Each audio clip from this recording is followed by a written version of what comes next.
Nigel is the chief scientist at EuclidIQ.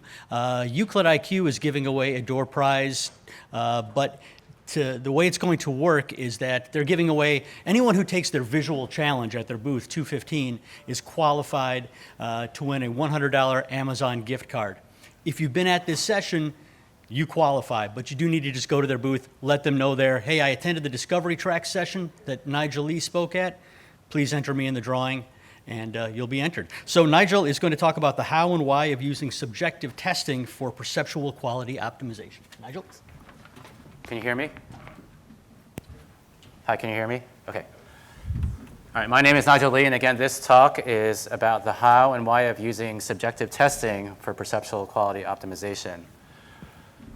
For the purposes of this talk, we define perceptual quality optimization, or PQO, as any technique that integrates consideration of the human visual system, or HVS, into the video encoding process. Our company, EuclidIQ, has been developing an innovative compression technology called IQ264 that uses PQO to improve H.264 encoding. IQ264 generates what we call a unified importance map for each video frame to predict the areas of the frame that are most noticeable to the HVS, and then adjust encoding accordingly. Currently, IQ264 is integrated with the X264 encoder. We've been publicizing that IQ264 achieves an average of 25% gain over reference X264 encoding, so people naturally ask, how did we get that number? Because IQ264 optimizes human perception, its gains are best measured through subjective testing using human subjects. So this talk presents the subjective test methodology that we've designed for this purpose. Before I go on, let me spend a couple of slides contrasting subjective metrics based on human opinion versus objective metrics that are automatically computed. The biggest advantage of subjective metrics is that they actually reflect human perception as compared to objective metrics that can at best model human perception. Subjective metrics are also better for temporal artifact detection and measurement aggregation, and I'll explain what I mean by these in the next couple of slides.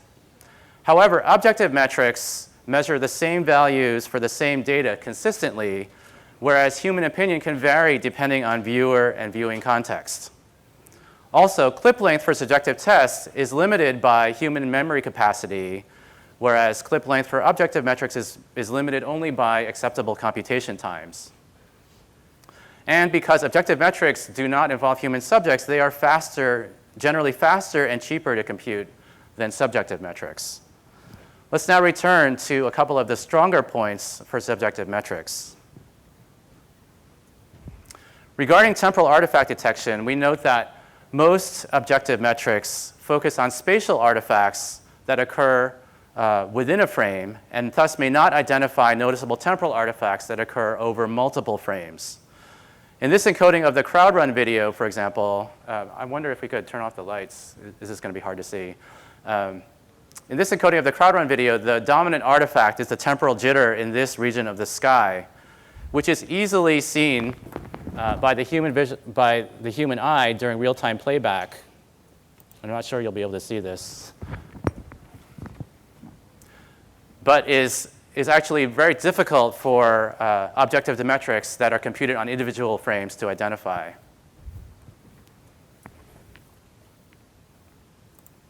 This second encoding, and you'll have to take my word for it, looks much better to the human eye in the sky region, but frame by frame may have similar spatial errors to the first encoding and may be erroneously identified by an objective metric as having the same quality as the first encoding. An objective metric may also emphasize spatial errors.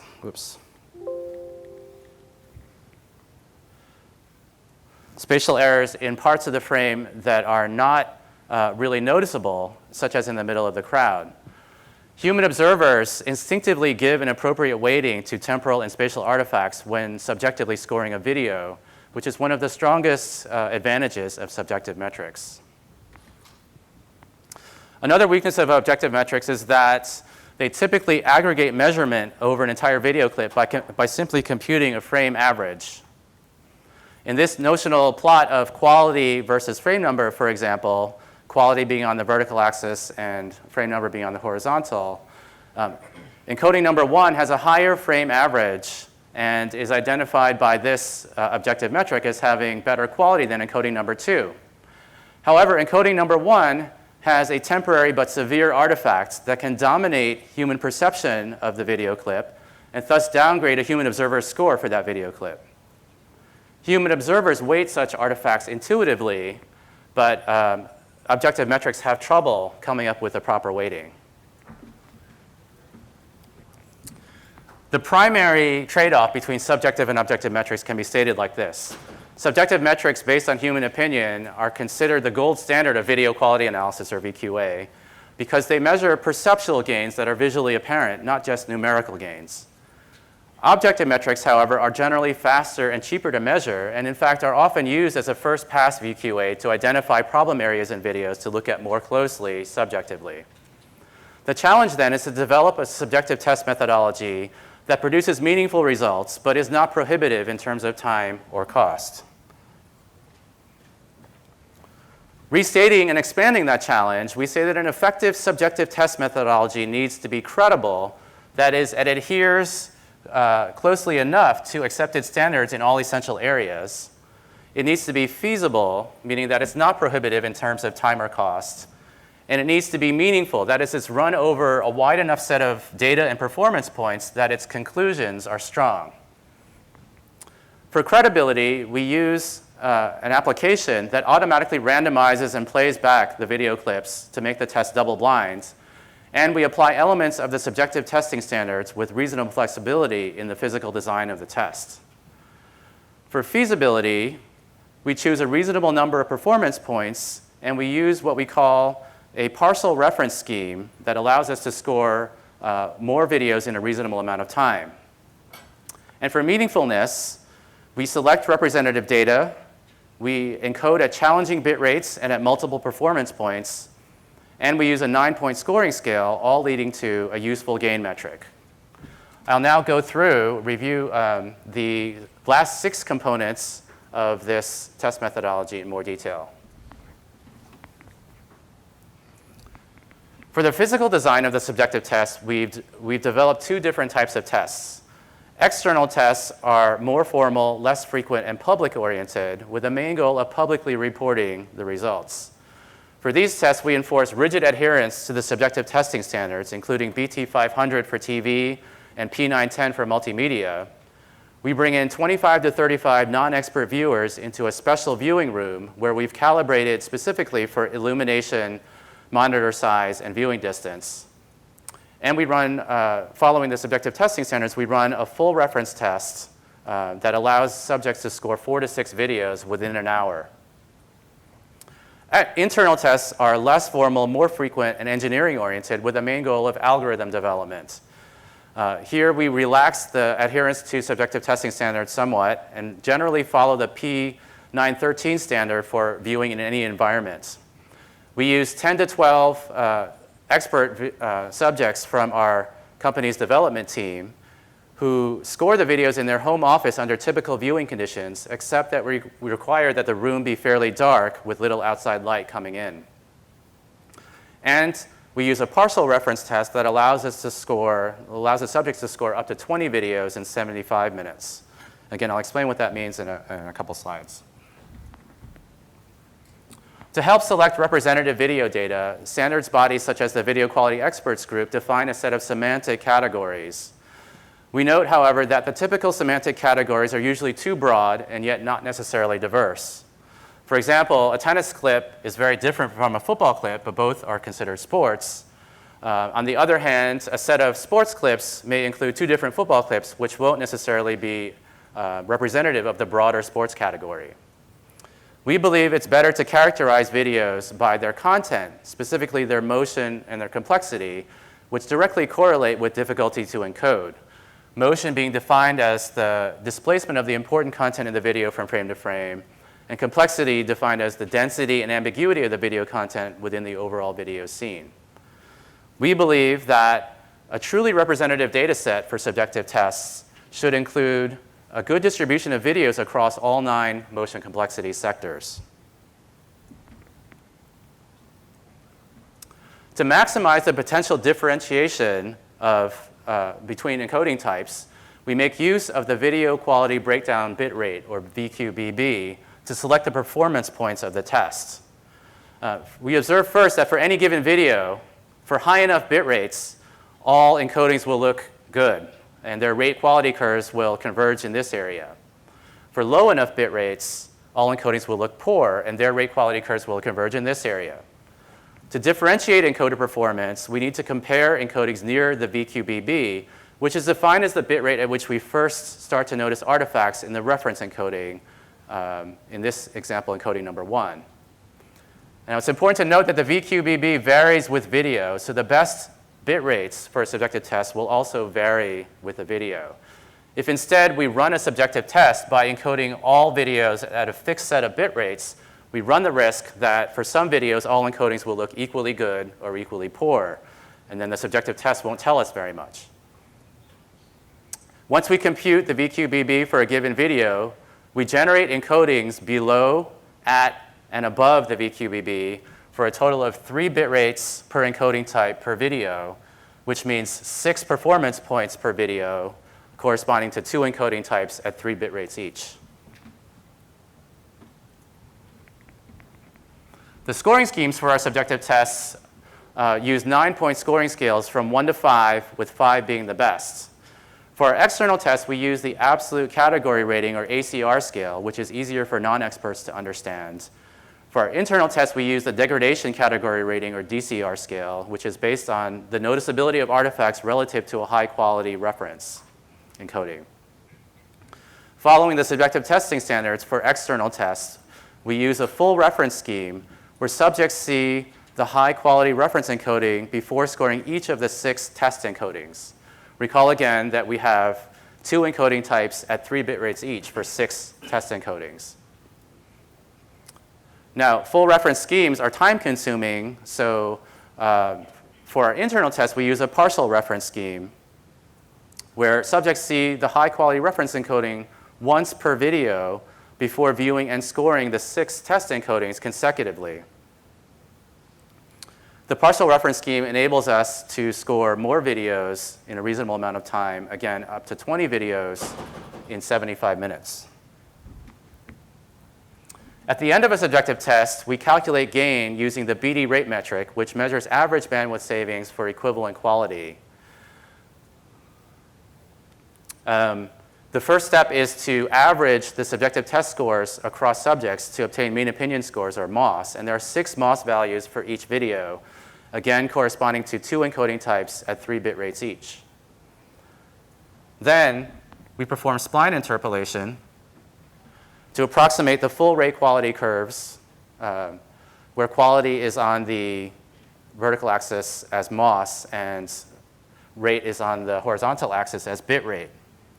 If we draw a horizontal line across these curves, we can calculate the bandwidth savings at a single quality level, a single MOS value, by taking the difference between the bit rates R1 and R2 at which the line crosses the respective curves. The fractional bandwidth savings given by R1 minus R2 over R1.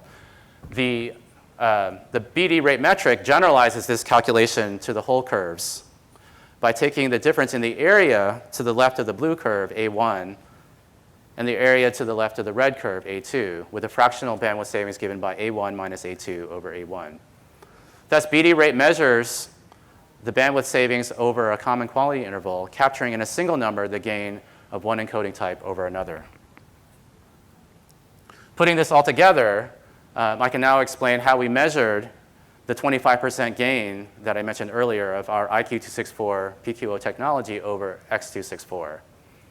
We ran a double-blind subjective test for 20 representative videos that cover the 9 motion complexity sectors. We encoded both IQ264 and reference X264 using 2-pass multi-threaded VBR encoding at 3 bit rates derived for each video from the video quality breakdown bit rate. And we calculated gain using the BD rate metric, which again measures bandwidth savings for equivalent quality. You can see that IQ264 achieved significant gains over X264, both by motion complexity content sector and also for individual videos. And the median gain across all 20 videos was 26.5%. In summary, EuclidIQ has designed a subjective test methodology to best measure perceptual quality optimization and coding performance. We make the test double-blind by randomizing video playback in our application. We select representative videos by covering motion complexity sectors. We determine the video quality breakdown bitrate for each video and select bit rates near that breakdown point to maximize encoder differentiation. We use 9-point scoring scales with a partial reference scheme to enable us to score more videos in a reasonable amount of time. And we calculate gain as average bandwidth savings for equivalent quality, which again is the BD rate metric. Following that subjective test methodology, IQ264, we find that IQ264 produces a 25% gain relative to X264, which is already one of the best and most respected H264 encoders. These gains, again, are not limited to specific video types because, again, the test set that we use is distributed across the 9 motion complexity sectors, and the gains are subjective and thus visually apparent. If you want to find out more about our company EuclidIQ and our IQ264 technology, please come visit us at booth 215, and where you can try your hand at subjective testing by taking our visual challenge. Also, our IQ264 evaluation plugin is available now. You can contact us for details by sending us email, sales@euclidiq.com, or visiting our website, www.euclidiq.com. In addition, if you visit our website, you can subscribe to our blog, our video compression blog, where we have written about our subjective test methodology in detail, blog.euclidiq.com. And as a final bonus, as Eric mentioned, all talk attendees and anyone who takes the visual challenge can receive 1 ticket toward a drawing later today for a $100 Amazon gift card. That drawing will be at 3 p.m. Thanks a lot.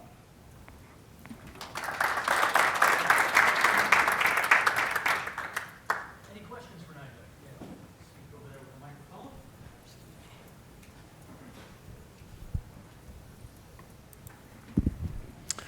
Hey, Nigel, this is, I find this really interesting.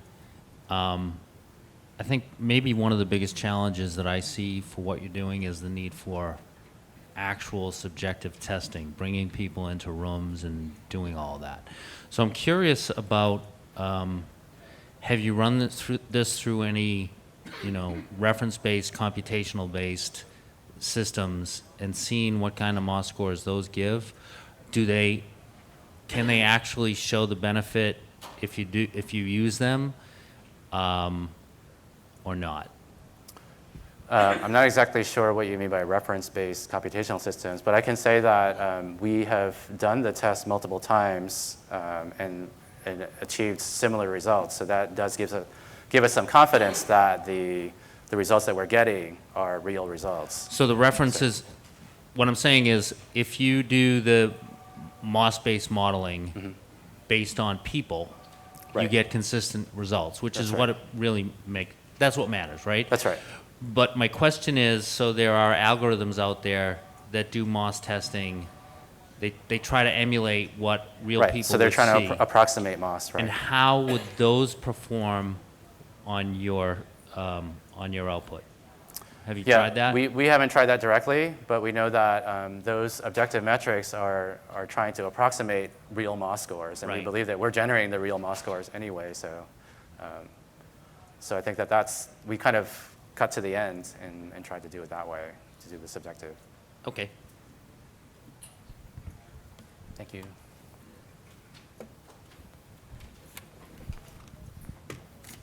Yeah, follow-up, similar question. Oh, so, sure. Ideally you want to encode video at constant quality throughout time. So you're using VBR, which is not the same as constant quality. It's some approximation of a QP-driven or whatever, but you have a measure of human perceptual quality in your augmentation of X264. So aren't you close to having something that's a quality metric, objective quality metric, that could be used to drive encoding? Yeah, that's a really good point, and I didn't really get into our IQ264 technology. That can be turned into a metric, but it's not something that we've done right now. We've tried to evaluate it using the the common ways that people evaluate any encoding algorithm. But that's a good point. That can be turned into a perceptual quality metric. Anybody else? All right, thanks again, Nigel. Thank you.